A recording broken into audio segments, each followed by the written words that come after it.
eu trouxe algumas considerações, trouxe os dois projetos. Eu concordo 100% com o que o Dr. Gerson disse, estou muito feliz pelo o número de pessoas que dá para fazer um bom debate. Mas vou tentar ser sucinto, isso não é uma marca muito minha, mas eu vou tentar ser sucinto, mas não vou tentar, mesmo assim, fazer as considerações, porque eu sei que um ou outro trabalhador ainda não olhou os dois projetos, ou não olhou a fundo, ou não viu alguma coisa, ou não lembra, ou não trouxe no dia. Então, como eu vou pontuar coisas do próprio projeto, para que possa instigar, inclusive, esse debate. Às vezes o trabalhador não tem tempo na lida diária, né? Então vou fazer essa apresentação. Estamos aqui e estamos vendo, creio muito nessa força da união. Já sabemos que dentro das comissões que estão aprovando esses projetos, tem representação dos trabalhadores, uma delas tem mais de 40 deputados, e um dos projetos que estão fazendo oposição ao projeto 4330 do deputado de Goiás, deputado federal Sandro Mabel, é o projeto do Vicentinho, né, que é do PT, e temos aqui a representação da CUT, que é o advogado, um dos advogados mais atuantes do Estado, e advogado da CUT, aqui o doutor Pedro, temos aqui do Cidiforte, o doutor Tiago, temos aqui o doutor Hélio, pela CTB, Central dos Trabalhadores e Trabalhadoras, né, do Brasil. Então, esse debate é interessante para que nós juntemos forças. Que eu estou lembrando aqui desse ponto, estou falando do Vicentinho, porque ele tem um projeto específico, né, e nada como as demais centrais, os demais partidos fazerem força nesse sentido. Então, por mais que a coisa esteja andando lá, tendo a oposição, nós ao menos pretendemos fazer e fortalecer emendas ao projeto, já que estamos vendo que o projeto não tem jeito, né, ele vai sair. Então vamos tentar ou casar alguma coisa com um projeto que não foi totalmente aceito, ou então vamos apresentar novas propostas, vamos tentar fazer uma força para que essas propostas possam ir à frente.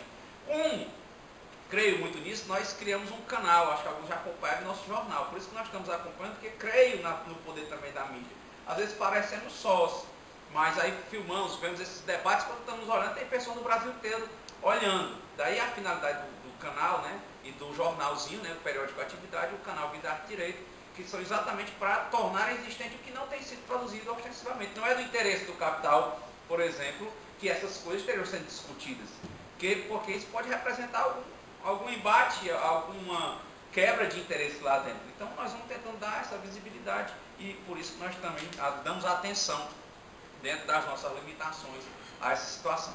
Partindo logo para o projeto de lei 4330 de 2004, é um projeto, pode-se dizer pela data, antigo, né, que está a tramitar lá.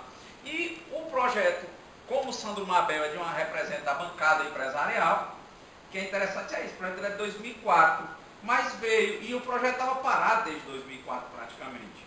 E o Vicentinho lança um projeto, o 1621, em 2007, o projeto parte para a comissão, que é a primeira deles lá, a Comissão de Desenvolvimento Econômico, Indústria e Comércio. Em 2007 mesmo, o relator fica o deputado José Novo Guimarães, que é aqui do PT do Ceará, ele dá um parecer favorável e fica um parecer favorável, ele não sai da comissão. O projeto do Vicentinho é um projeto que tem uma ascendência muito melhor com os trabalhadores e foi inclusive o projeto que foi sugerido para a emenda no projeto 4330 pelo ministro presidente João Oreste Dallazen do Tribunal Superior do Trabalho. E não andou. Engraçado essa questão dos interesses, né? O projeto do Vicentinho teve parecer favorável na comissão principal disso, nesse ponto. Assim que saiu o projeto, ele foi mandado para 3 comissões. Mandado para a Comissão de Desenvolvimento Econômico, Indústria e Comércio, depois para a Comissão de Trabalho, de Administração e Serviço Público, e depois ele iria, né, já para a Comissão de Constituição, Justiça e Cidadania, para passar depois para o Senado, já que ele é mais célere. Normalmente ele só manda para o órgão especial quando é projeto de código. Eles criam um órgão especial para aquilo, para debater, que é o que está acontecendo com o projeto do Código do Trabalho, tocado para isso. Mas o do Vicentinho parou aí, recebeu o parecer favorável e ficou nisso. E, pasmem, né, ele foi arquivado. Né, e depois, agora, depois desse debate, começou a crescer o projeto do Sandro Mabel. E crescendo o projeto 4330, o Vicentinho conseguiu desarquivar o 1621. E o projeto estava tramitando, né, ele foi desarquivado já esse ano, em fevereiro de 2011, né, com essas propostas, e foi por isso que o João Oreste Dallazen apresentou essas coisas no dia 25 de novembro, agora próximo, acho que foi 25 de novembro, foi 25 de outubro, ele já apresentou, novembro, né? E conseguiu barrar uma votação. Ele já estava seguindo nesse regime de urgência lá no Congresso. Então são coisas que, ao menos assim, nós ficamos a pensar, né? O dos trabalhadores mais jovem, mais atual, em um debate, outro 2004, outro 2007. Esse consegue sair logo com a aprovação e não passa daquilo, não passa nem para outra comissão. O outro já estava indo para o Senado. Esse que nós estamos debatendo aqui já estava indo para o Senado, ele já passou pela Comissão de Trabalho, pela Comissão de Indústria, já estava no debate exatamente para sair da Comissão de Constituição, Justiça e Cidadania e indo para o Senado, e do Senado pronto. Seria um projeto que, via de regra, não passaria pelo todo do plenário, assim, o debate. Né? E aí foi, então ficamos assim interessados. Né? Ele foi arquivado do Vicentino no dia 30 de janeiro de 2011, né? Exatamente quando o do São Nobel começa a andar, ele arquivaram total. Ele conseguiu desarquivar no dia 17 de fevereiro. Tá?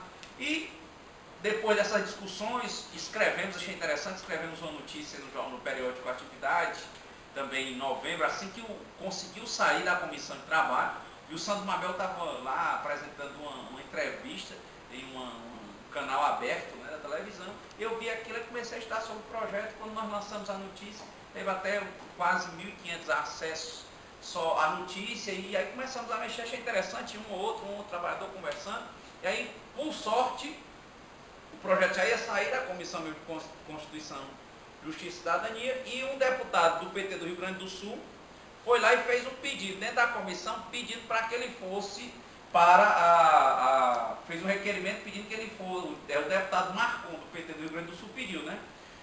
Para que ele fosse para a Comissão de Agricultura, Abastecimento e Desenvolvimento Rural. Ele até argumentou o seguinte, né?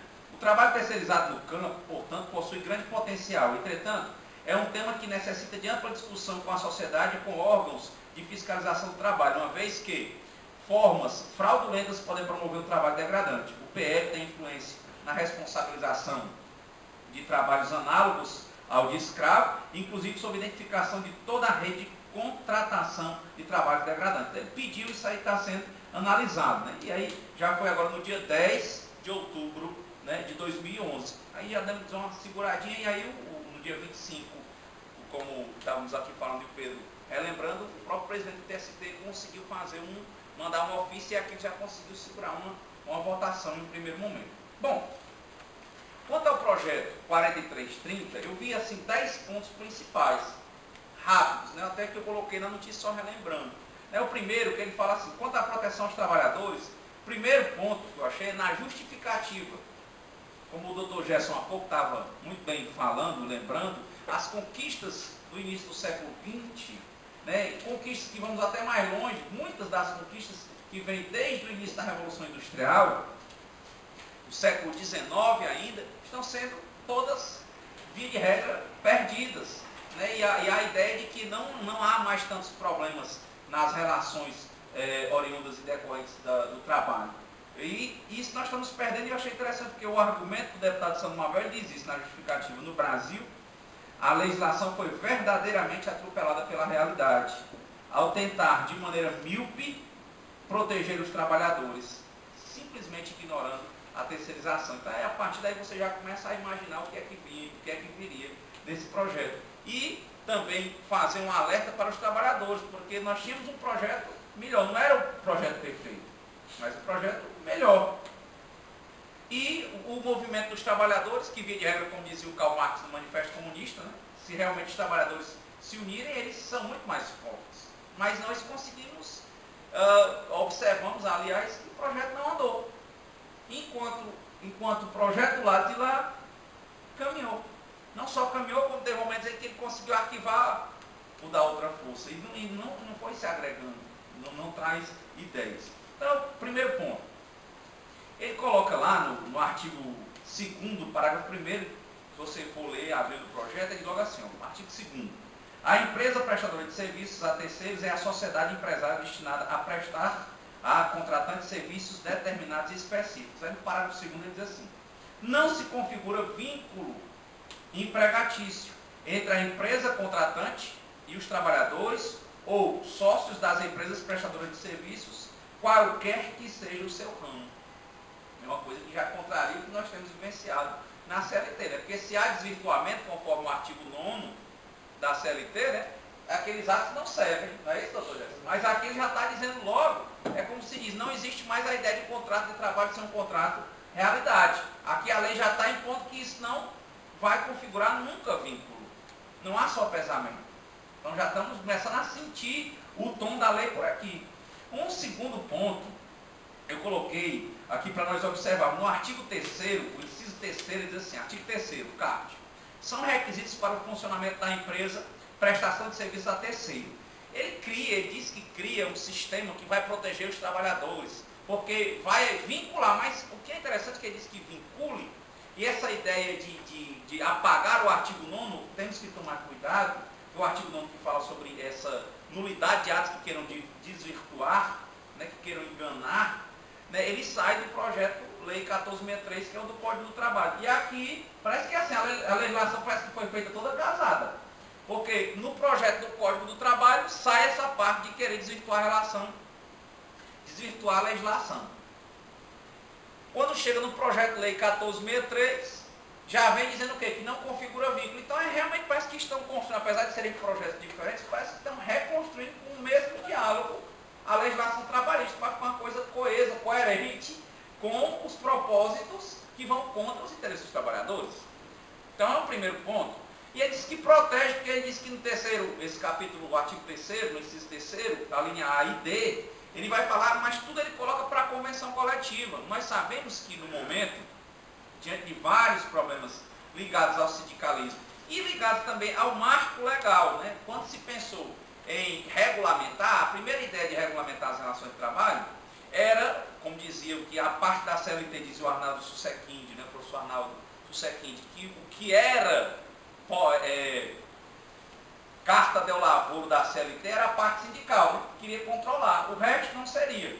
Então eles, naquele ponto, Vargas, quando vai e ajuda no movimento de criação da consolidação da lei do trabalho, ele lê coisas que já tinham sido conquistadas pelos trabalhadores, que eram direitos individuais, eles vão juntar uma consolidação e aí vão criar um marco legal para o sindicalismo, que aí era o foco, era o pão e circo, né? Vamos agradar com os direitos individuais que já estavam conquistados, diga-se de passagem, estavam apenas em leis esparsas.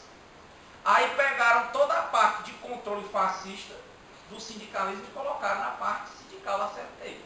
Esse foi o primeiro ponto, certo?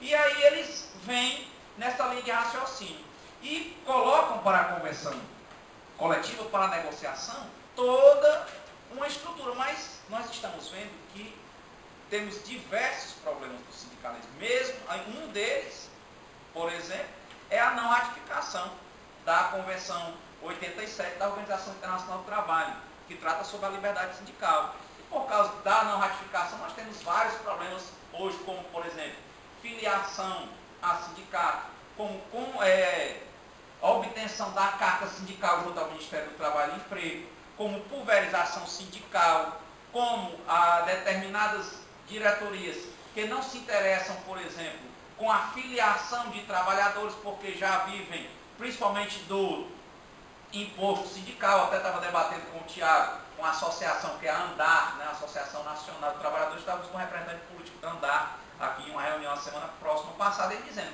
sindicato, por exemplo, dos comerciários de São Paulo, né, dizendo, ele tem não sei quantos bilhões ele diz que a receita dele chega a bilhão. Quer dizer, esse pessoal não tem interesse, né, ele estava até contando, de ter associado, porque associado vai ficar consumindo o que ele tem, ele prefere viver só do imposto. Então nós temos diversos problemas que dificultam a ideia da negociação coletiva com uma força total em um primeiro momento. Outro ponto que dificulta também na negociação coletiva é a própria questão do empregador, por vezes, não querer fechar.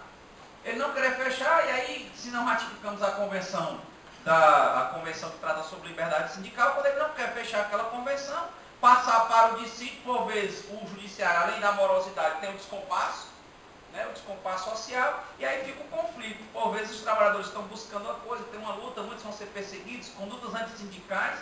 Então, isso, já estão vendo o empresariado, uma fração desse lado, acabou percebendo que a negociação coletiva era uma boa nesse sentido, dentro dos problemas. Certamente, se os sindicatos estivessem, né, com como diz, a toda força, todo o gás, e tudo estivesse funcionando bem, talvez a ratificação da Convenção 87 fosse uma coisa que ajudasse, isso é uma pretensão, hoje está sendo trabalhado por várias centrais. Se isso acontecesse, talvez não estavam tanto colocando para a Convenção. Porque a partir do momento que começarem a liberar, a tendência é o quê? Que comece a deixar comece a haver desregulamentação, de alguma forma, para o sindicato, porque não vai haver intervenção nem interferência, ela vai vedando, né? No dia que eles começarem a observar que o sindicato se fortalece com a ratificação e que com esses fortalecimentos, se tiver de respeitar mesmo, vão ter que reduzir a legislação, quer dizer, o que amarra o sindicalismo, aí ele vai ter uma evolução. A partir desse momento eu tenho certeza que eles vão começar a ir contra as negociações. Mas, no momento estão vendo a crise, alguma crise que não é uma crise, como dizem aí os Zapata lá no México, como diz Mesares, não é uma crise só do sindicalismo, é uma crise sistêmica. É uma crise econômica mundial e que afeta o sindicalismo. É uma crise de individualismo, uma crise que veda e que fragiliza a solidariedade e por aí vai. E aí ele coloca aqui que tudo, inclusive ele diz que a garantia, nesse primeiro ponto, vai ser segurar no capital social da empresa. Mas eu fiz um cálculo aqui com a formativo terceiro, para o inciso terceiro, a linhas A e D, e o parágrafo primeiro, ele diz que só há essa garantia se for negociado. E é engraçado, primeiro ele libera para negociação e diz que essa garantia, né, com a questão do capital social da empresa, delimita o valor. Diz, mas se é negociado, então porque ele negocia o tanto que quiser. Aí a lei disciplina o que é que seriam os valores. Aí eu escrevi aqui rapidamente, até falando sobre isso, né? Diz assim, ele coloca, olha, apesar da afirmação do deputado na justificativa sobre os benefícios, como a imobilização de parte do capital social, não há tamanhas vantagens, pois o projeto de lei apenas sugere a imobilização do capital social em até 50% dos valores previstos no projeto de lei. E não é nem o capital social, porque nós sabemos que grande parte das empresas do Brasil não declara o que tem no capital social. São raríssimas as empresas. Tem empresas que têm um capital social, a empresa tem um movimento vultoso de capital social, R$1.000. Um capital social desse de R$1.000 e nem ganhar só 50%. Certo? Então é complicado. E temos muitas que cresceram dessa forma. Aí diz assim, em verdade, o parágrafo 1º do artigo 3º joga a responsabilidade para a negociação. E pior, limita os poderes da negociação para até 50% da imobilização. Então, se é negociação, então negociação. Vamos botar mais. Vamos botar um valor X, vamos criar um fundo, vamos segurar um valor. Mas só o capital social. Tá? E aí é interessante isso. Destaque-se que se vê que em empresas piratas, né, que são essas que colocam capital social, que é o caso, que nós temos os maiores problemas com terceirização, são com essas empresas piratas, né, elas não vão declarar um bom capital social, não vão ter um valor ali agregado para aquilo. Eles olham, o valor máximo de tal imobilização social é de 125 mil. Eu calculei em valores atuais, dá 125 mil reais. Né? Insuficiente para pagar com base no salário mínimo, por exemplo, sequer os avisos prévios de uma empresa que hipoteticamente tenha 250 trabalhadores em seu quadro, em caso de rescisão. Então, que segurança é essa? Né? E quanto aos valores menores, que é a maior parte das empresas de terceirização, comparando-se com o valor mínimo, a imobilização máxima do capital social, se conquistada na negociação, ainda tem isso, né? Chega a 5 mil reais, claramente incapaz de custear exemplificativamente 10 avisos prévios em eventual rescisão de gente que recebe um salário. Então, não está essa vantagem. Seguindo mais rapidamente, eu coloquei aqui no artigo 4º, parágrafo 2º, né, ele diz assim, olha, não há firmeza quanto à natureza da atividade. Aqui é o que o doutor já estava falando sobre a questão de fragilidade da ideia de trabalho e atividade meio. O João Aurélio de Lasanha também falou a mesma coisa. As palavras dele, ele vai exatamente tratando sobre isso, dizendo, isso aqui vai ficar complicado para que nós julguemos e para comparar, e vai gerar mais conflito do que pacificação. Ele diz assim, olha, as atividades inerentes, olha, é possível, em atividades inerentes, acessórias ou complementares à atividade econômica da contratante. Então, cadê a ideia de atividade meio e atividade fim? Inerentes, acessórias e complementares. Então, outro problema que os trabalhadores deveriam atentar para exatamente tentar modificar alguma coisa nesse sentido. Se o projeto do Vicentinho não consegue ir à frente, tal e qual, vamos tentar apresentar projetos de emenda, mesmo que seja para os próprios deputados, né, para ir retificando ao menos esses pontos mais graves. Um outro ponto que eu achei interessante, e coloquei aqui no artigo 5º, né? São permitidas sucessivas contratações de trabalhadores por diferentes empresas prestadoras de serviços a terceiros, que prestem serviço à mesma contratada de forma consecutiva. Como é que vai ficar isso na carteira de trabalho e previdência social? Certo? Como é que vai ficar esse funcionamento? Questionamentos para nós. Outro que eu marquei aqui foi quanto a essa ideia de permissão no artigo 11 de subcontratação. Então você contrata uma empresa terceirizada e a empresa terceirizada pode subcontratar outra empresa. E como é que vai ficar essa responsabilização? Se em um artigo anterior nós falamos que não pode gerar vínculo. E segundo, quando diz que é para garantir, o valor pode ser ínfimo. Aí depois eu tenho a contratada e a subcontratada, tem o tomador, né, o outro que fornece a mão de obra, tem o outro que fornece, para o outro que fornece. Como é que fica isso na carteira de trabalho dos trabalhadores? Como é que fica a hora? Como é que fica toda uma estrutura para os trabalhadores pensarem, né? Meus 3 últimos pontos, eu coloquei que ele poderia inovar, porque normalmente no direito, a norma mais jovem, sendo da mesma hierarquia, aí meu professor aqui do lado do mestrado de Direito da UFC, por sorte tenho debatido com ele, né, professor Gerson, a norma mais jovem, não é isso? Substitui a norma anterior. A possibilidade de uma norma mais jovem substituir, não é isso, para inovar?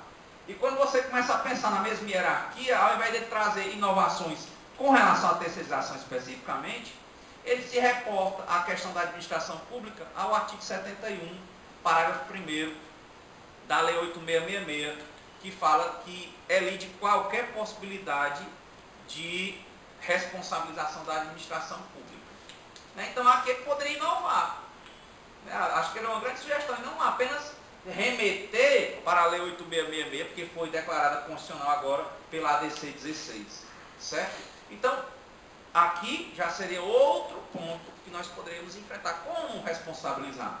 A própria constitucionalidade via Supremo Tribunal Federal na ação declaratória de constitucionalidade número 16, traz delineamentos. Até estávamos debatendo na CTV com o doutor Hélio um dia, né? Ela traz delineamentos. E aqui, né, ele manda tal e qual o artigo. Ele poderia, ao menos aqui, já que ele não quer responsabilizar, colocar os delineamentos do Supremo, a questão da culpa e vigilando. Se a administração não cuida, não observa direito dos contratos e quem está sendo contratado, não é verdade? Então ele poderia acrescentar isso aqui, essa lei, e nesse ponto, ou ela acabar com aquela outra em determinado sentido, ou ela tentar fazer o quê? Casar o artigo 71, parágrafo 1º, com esse artigo dessa lei aqui, fazendo uma coisa melhorada. Tá? Mas ela não inova, não avança nesse ponto. Os 2 últimos quesitos, para não cansá-los a mais, eu coloquei aqui sobre a contribuição sindical, né? O que o companheiro estava falando aqui, dizendo assim, como seria uma coisa boa para convencer o sindicalismo, né? Como fizeram com a CLT, os truques são os mesmos, né? A ideia de aprovar aquele marco legal muito forte, que acabava sendo prejudicial ao movimento sindical na CLT, veio com o doce, que o doce era o imposto sindical. Né? Então eles iam receber aquele dinheiro ordinariamente. E aqui ele diz que vai dar esse, não, vai rolar mais dinheiro, quer dizer, aí continua contra a ideia da liberdade sindical, mas vai fragilizar, porque normalmente o trabalhador trabalha um dia por ano, não é isso? E aquele valor é revertido para a entidade. Aqui ficou mais complicado, né? Porque ele coloca o seguinte, olha, a contribuição sindical é tratada no artigo 15 do PL 4330. Prescreve-se que o recolhimento da contribuição sindical, previsto no artigo 578 da CLT, deve ser feito ao sindicato representante da categoria profissional, primeiro, antes da contribuição, né? Correspondente à atividade exercida pelo trabalhador na empresa. Então já vou começar. Quem é o sindicato que representa? Vamos começar logo por aí. Não, essa convenção não, aqui eu não sei por quê, porque você não é desse. Então se eu tiver um órgão grande, então eu tenho 5, 6 tipos de trabalhadores ali funcionando. Não é o ACEI, conservação que representa, não. Esse aqui é o vigilante. Não, esse aqui é dos telefonistas. Então vai a conversão. E para fechar essas conversões. E o outro ponto que eu tinha começado a falar é sobre o valor do imposto sindical. Se vai manter, já que no momento ainda estamos com o imposto sindical, não é um dia por ano? Aqui ele diz o seguinte, o imposto sindical, né, seria a contribuição sindical, é proporcional ao período em que foi colocado à disposição da empresa contratante. Então já vai fragilizar, vai diminuir, certo? E consiste na importância correspondente a 1/12 da remuneração de um dia de trabalho por mês de serviço ou fração superior a 14 dias. Então, quer dizer, já diminuiu. Em termos de imposto, já é difícil calcular, arrecadar. Temos problemas com vários sindicatos que não conseguem receber os repasses. E agora, quando o repasse estiver aqui e calculando a base de 1/12, como é que isso vai funcionar? Se é que isso vai continuar. E, quanto ao projeto 4330, encerramos. Não vou tecer considerações mais profundas sobre o projeto do Vicentinho, mas queria marcar aqui rapidamente no projeto Lei 1628 de 2007, que foi rejeitado. Né? Ele foi apensado e está lá, mas não aceitado nesse primeiro momento. E eu achei interessante aqui, se pudesse também, mesmo do Vicentinho, se ele ainda fosse com uma bandeira válida, que ele coloca só assim: dispõe sobre as relações de trabalho em atos de terceirização e na prestação de serviço a terceiro no setor privado e na sociedade de economia mista. Por que ele não é amplo? Tá? Então, em setor público e iniciativa privada. Então, seria um adendo, mesmo ao do Vicentinho. Né? Quer dizer, por que é só sociedade de economia mista? E a questão de empresa pública?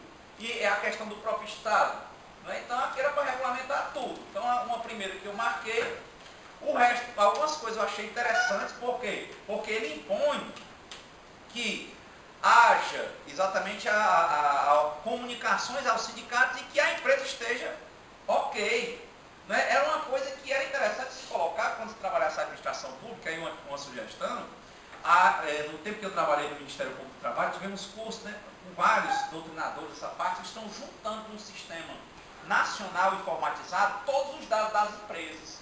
Então, por exemplo, que quando esse sistema, ou mesmo antes, que a empresa para contratar, ela demonstrasse, né, que não tinha nenhum problema já relacionado a isso. Nenhum problema relacionado ao quê? A periodização dos direitos dos trabalhadores, não tinha nenhum problema relacionado à justiça do trabalho nesse sentido, não tinha nenhum problema exatamente já com isso.